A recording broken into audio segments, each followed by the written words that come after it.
안녕하세요, 주은수입니다. 네, 오늘 제가 헌재 앞에서 1인 시위를 하며 밤을 샜고 이제 지금 집에 들어가는 길인데, 현장에서 제가 느꼈던 것도 좀 나누려고 카메라를 켰습니다. 어제 헌재 앞에서 새벽 5시까지 1인 시위했고요. 난방버스 가서 1시간 정도 휴식 취하고 지금 들어가는 길이에요. 현재 시각은 오전 8시 9분입니다. 어제 헌재 앞의 분위기는 그 전날보다는 사실 좀 굉장히 분위기가 좋았어요. 분위기 좋다는 게 무슨 얘기냐면, 전날은 사실 굉장히 좀 염려가 많이 됐어요. 저도 헌재 앞에서 자리를 지키고 있으면서 이제 왜 좀 염려가 됐냐면, 제 유튜브 라이브를 보는 분들께서 이제 민노총 쪽에서 헌재 앞으로 와서 이제 일부러 시비를 걸기 위해서 이쪽으로 오고 있다라는 제보를 계속해서 말씀을 주셨고, 이제 그 내용을 들었는데 저희가 인력이 그렇게 많지 않았어요. 그리고 그쪽에 있는 배치된 경찰관이 2명밖에 없었습니다. 헌재 와보신 분들은 아시겠지만 안국역에서 가까운 쪽이 있고 북촌 쪽으로 돌아와야 하는 이제 그쪽 방향이 있어요. 근데 안국역에서 가까운 쪽에는 단식하시는 분들께서 이제 그 앞에 앉아서 단식 이제 집회 진행을 하시고 있었고, 그리고 반대쪽으로 들어오면 이제 그쪽에 사실 막을 수 있는 사람이 없거든요. 그리고 이 민노총에 들어왔을 때 이 시민들이 가서 막는다고 하는 게 사실은 말이 안 되는 게, 그 사람들이 뭔가 어떤 그런 목적을 가지고 어딘가에 갔을 때 뭐 진짜 폭동에 가깝게 폭력적인 행위를 일삼는 거 우리 이전에 많이 보지 않았습니까? 그래서 그쪽에 있는 경찰관 분한테 제가 이 상황에 대해서 얘기하니까 그쪽에 있는 분들이 사실 2분밖에 없었어요. 근데 그분들께서도 본인들은 전달받은 내용이 없다 그러면서 이제 조금 뭐 경비 대장급쯤 되는 분한테 가서 이야기를 해라. 그래서 제가 이제 그런 정도의 직급 정도 돼 보이는 분께 상황을 얘기하니까, 문제가 생기면 그때 해결을 해주겠다 이렇게 답변을 주시더라고요. 근데 제가 어떤 생각이 들었냐면, 경찰들의 대응 방식이 이런 식이구나. 저는 그 얘기를 딱 듣자마자 떠오른 게, 여러 가지 사람들이 신변 보호 같은 걸 요청했을 때 특히 데이트 폭력에서 그런 일이 정말 많이 일어나잖아요. 이제 여자분께서는 뭔가 그 전에 그거에 대해서 직감적으로 내가 위험해질 수 있다라는 걸 본인은 알거든요. 근데 경찰한테 뭔가 그런 상황을 얘기했을 때 문제가 생기면 그때 가서 해결해 주겠다. 근데 문제가 생겼을 때 해결하려고 하면 이미 상황이 진행되는 그런 사건들이 사실은 많아요. 그래서 그 얘기를 들으면서 이 경찰은 도대체 누구를 위한 경찰인가, 여기에 대해서 사실 굉장히 좀 분노했고요. 라이브를 그날 제가 일부러 켜고 가서 이제 경찰분께 요청을 드렸어요.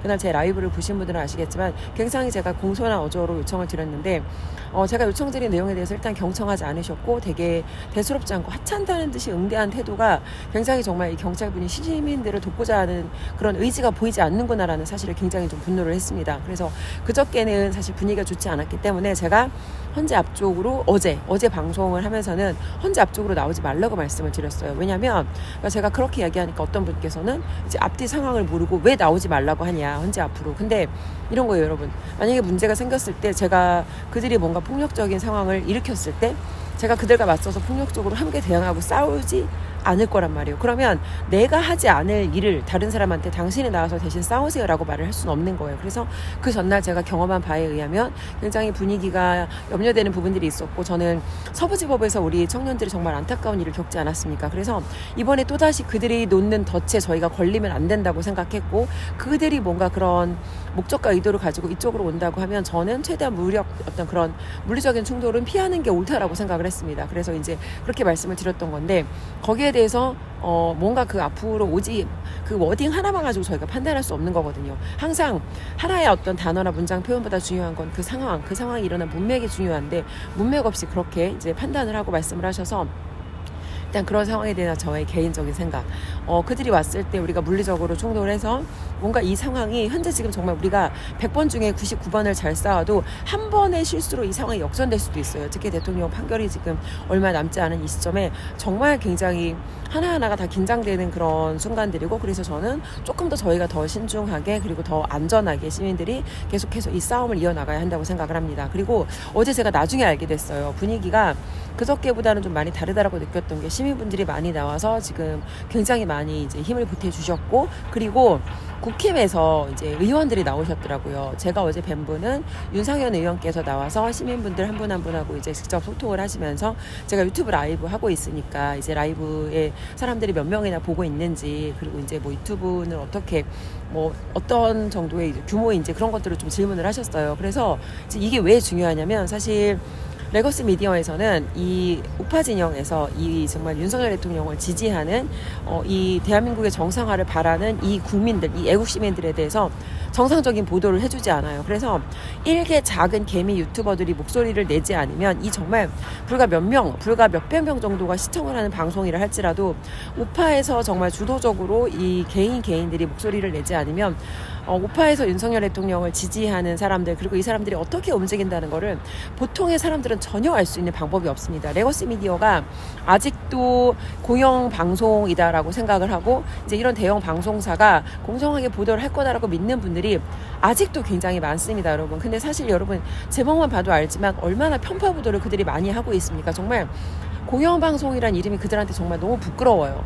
정말 썸네일만 봐도 이 똑같은 상황에 대해서 현장에 저는 있었던 사람이니까, 광화문 집회라든지 아니면 윤석열 대통령에 대한 어떤 국민들의 지지 여론이라든지 이런 것들이 얼마나 자기들 입맛대로 아니면 얼마나 더불당 입맛대로 왜곡돼서 보도를 하고 있는지, 근데 아직도 그런 것들을 알지 못하는 이 평범한 시민들이 너무 많다는 거, 이 사실이 안타깝고, 그래서 사실 한 사람 한 사람 우파 측에서 목소리를 낼 수 있는 분들은 각자가 개인 방송국이 되고 개인 스피커가 돼서 목소리 내야 된다는 거 다시 한번 말씀드리고 싶고요. 어제 그리고 이제 국힘에서 나와서 여러분 이거예요. 더불당 같은 경우에는 여러 가지 그들이 잘못하고 있는 점이 대부분이에요. 100가지라고 하면 99.9가지가 그들이 잘못하고 있는 거예요. 특히 윤석열 대통령을 대통령의 고유 권한인 이 비상계엄 선포에 대해서 내란죄로 엮어가기 위해서 정말 내란 공작의 수준으로 증인을 오염시키고 핵심 증거로 내세웠던 것들이 사실이 아닌 게 밝혀지고, 심지어 여론에서, 그러니까 방송에서 불러준 그거를 검사가 고소장에 그 내용을 기반으로 이게 뭔가 그런 어떤 내용을 작성한다는 게 사실은 말이 안 되는 일들이거든요. 근데 이 말이 안 되는 일들이 너무 많이 여기 대통령의 어떤 비상계엄 선포 이후에 대통령의 지금 현재까지 구속 취소되는 그 과정 동안 말이 되는 게 사실 몇 가지 더 안 되죠. 말이 안 되는 것들이 대부분이고, 그래서 이제 국민들이 사실 여기에 대해서 분노하고 뛰어나와서 도대체 나라가 어떻게 되려고 이러냐, 이제 이런 걱정과 이런 어떤 여기에 대한 어떤 염려를 가지고 나오신 분들이 사실은 굉장히 많아요. 그들의 말도 안 되는 이 어떤 폐악질 덕분에 더불당이 잘하는 거 한 가지를 꼽는다면 더불당이 잘했다는 게 아닙니다, 여러분. 더불당이 잘하는 건 자신들이 목적하는 바를 위해서 수단과 방법을 가리지 않고 미친 듯이 단결한다는 거예요, 여러분. 정말 진짜 누구는 단식을 시키질 않나, 누구는 대부분의 의원들이 똘똘 뭉쳐서 자기들이 당해서 자기들이 보호해야 되는 누군가가 있다고 하면 팔짱을 끼고 국회의원들이 몸빵을 하면서, 그리고 정말 거의 깡패에 가까운, 폭동에 가까운 수준으로 정말 이 집단 행동을 하지 않습니까? 근데 그에 비해서 우리 국힘의원들은 너무너무 여러분 의지도 약하고 전투력도 약하고, 누군가 한 사람이, 특히 대통령이 이번에 이 탄핵 소추안 가결되고 대통령이 지금 탄핵 심판 진행하는 과정에 대통령을 위해서라기보다는 이 객관적으로 공정하게 목소리를 내는 분들이 사실은 몇 분 되지 않아요. 그러니까 이번에도 지금 언급되고 있는 의원들이 이제 물론 소소하게 나서주시는 분들도 있지만, 지금 윤상현 의원 같은 경우가 굉장히 많이 그래도 다른 국힘 의원들에 비해서 굉장히 공정하게 이 상황을 바라보고 윤석열 대통령을 이제 지지하기 위해서 목소리를 가장 꾸준히 내신 분이고, 그리고 김민전 의원이라든지 그리고 나경원 의원께서도 이번에 이제 목소리를 내시면서 지금 헌재가 너무너무 잘못하고 있다 목소리를 내주시는데, 사실 국회의원 한 사람이 뭔가 이렇게 목소리를 내주시는 게 국민들의 길바닥에서 정말 몸빵하는 이 수백 명, 수천 명 국민의 몸빵 이상의 효과를 내신다는 걸 제가 언제 헌재 앞에서 경험을 했습니다. 어제 헌재 앞에서 제가 경험했던 그 분위기는 그 전날 헌재 앞에서 이제 국민들을 보호할 의지가 없다라고 느껴지는 그 경찰들과 분위기가 굉장히 많이 달랐어요. 그래서 국회의원이 단 몇 분만 출동을 해서 현장에서 함께 해주셔도 이렇게 분위기가 달라지고, 이렇게 경찰들이 똑같은 경찰인데 분명히 국민들을 이 보호하고자 하는 의지와 여기에 대한 태도가 굉장히 달라진다라는 것을 느꼈습니다. 제가 그래서 말씀을 드리고 싶은 건, 첫 번째는 국힘에서 아직도 저게 나랑 무슨 상관이야, 윤석열 대통령이 날아가는 게 나랑 무슨 상관이냐라고 안일하게 남의 일로 생각하시는 분들께 말씀을 드리고 싶습니다.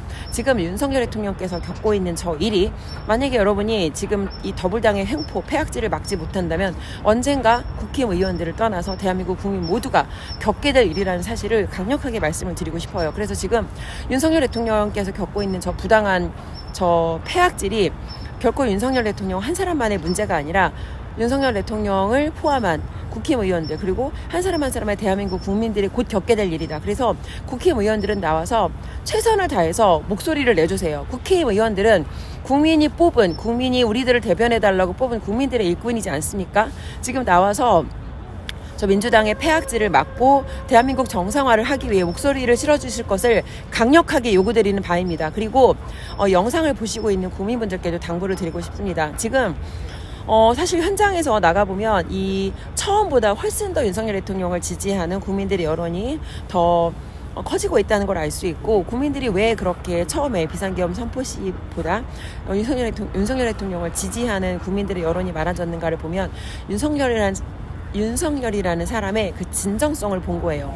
이분께서 나의 대통령직과 나의 목숨과 내 인생을 걸고 대한민국이라는 나라를 구하기 위해서 내 모든 것을 걸고 할 수밖에 없었던 마지막 최후의 수단이 비상계엄 선포라는 사실을 국민들이 깨닫고 하나하나 대통령께서 국민들을 향해 내는 그 메시지를 통해서 지금 대한민국이 겪고 있는 이 국가적 위기 상황을 깨달았기 때문에 국민들이 정말 한겨울에 길바닥에 뛰어나가서 아스팔트에서 대통령을 지키기 위해 싸우고 있다는 사실입니다. 그래서 지금은 국민 모두가 나와서 대한민국을 지켜야 할 때입니다, 여러분. 우리가 지금 누리는 자유는 이 자유는 절대 공짜가 아니에요, 여러분. 그리고 우리가 지금 이 누리는 자유에 대해서 안일하게 생각한다면 우리가 지금 당연하게 누리던 것들을 내일 당장 잃게 된다고 해도 지금 여러분 전혀 이상하지 않습니다. 대한민국은 지금 정말 침몰 직전의 위기이고, 이것은 특정 정당 간의 싸움, 그리고 윤석열과 윤석열을 지지하지 않는 자들의 싸움이 아닌 자유 대한민국을 지키기 위한 상식적인 사람들과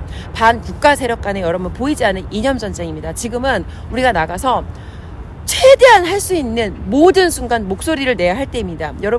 여러분께서 오프라인에 나와서 함께 활력을 실어주실 수 있다면 함께 나와서 목소리를 실어주시고, 만약에 내가 평일에 나갈 수 없는 상황이라고 한다면 주말만큼은 광장에 나와서 목소리를 내주세요, 여러분. 주말에 가장 우리가 우선적으로 집결해야 되는 장소는 광화문입니다. 광화문이 가지고 있는 상징성이 있기 때문에 우리는 광화문에 모여서 우리 대한민국을 지키고자 하는 이 국민들의 목소리를, 이 국민 저항권을 우리가 보여줘야 하고요.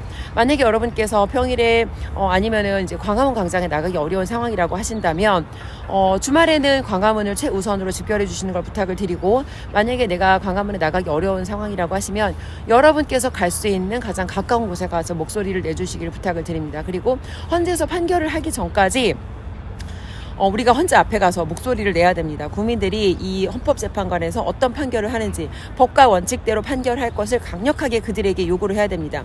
당신의 정치적 성향이 아닌 법과 원칙에 따른 판결을 하라는 것을 강력하게 촉구를 해야 됩니다. 그래서 헌재에서 재판관들이 특히 퇴근 시간에는 나가서 우리가 그 앞에서 정말 강력하게 이 목소리를 내야 하고, 그리고 이제 그 퇴근 시간 이후에는 사실 거기에서 여러 가지 위험이 있을 수 있기 때문에 지금 민노총이 이제 와서 시비를 걸려고 한다는 그런 이제 내용들이 계속해서 공유가 되고 있기 때문에 그 이후에는 안국역 5번 출구에 가면은 이제 신혜식 대표님께서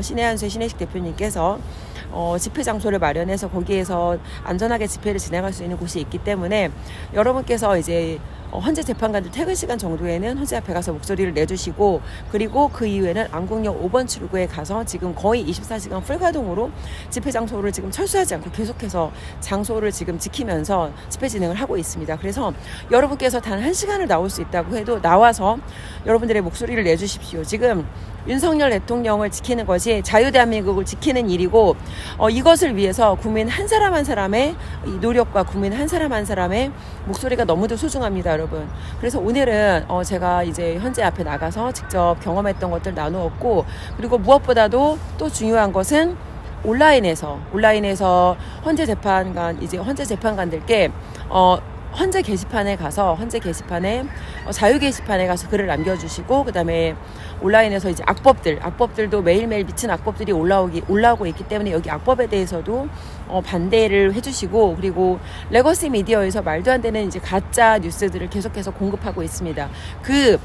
대부분의 이제 사람들은 정치에 크게 관심이 없는 사람들은 직접 기사의 내용을 다 보는 게 아니라 댓글만 보고 판단할 수 있기 때문에 그들이 말도 안 되는 가짜 여론을 선동하려고 할 때 거기에 대응하는 여러분들께서 팩트에 기반한 사실로 지금 우리가 어떻게 싸우고 있는지, 우파 시민들이 어떻게 싸우고 있는지 여기에 대한 진실을 알려주시면 좋겠습니다. 여러분, 자유는 절대 공짜가 아닙니다. 우리 조상들, 우리 선조들이 목숨 걸고 지킨 자유 대한민국, 우리가 끝까지 지켜서 우리 후대들에게 물려줘야 합니다. 위기에 처한 자유 대한민국을 지킬 수 있는 사람은 여러분 윤석열 대통령뿐입니다. 우리가 한마음 한뜻으로 단결해서 윤석열 대통령께서 직무복귀하시고 이 대한민국을 정상화하는 그날까지 국민 모두가 함께 싸워야 합니다.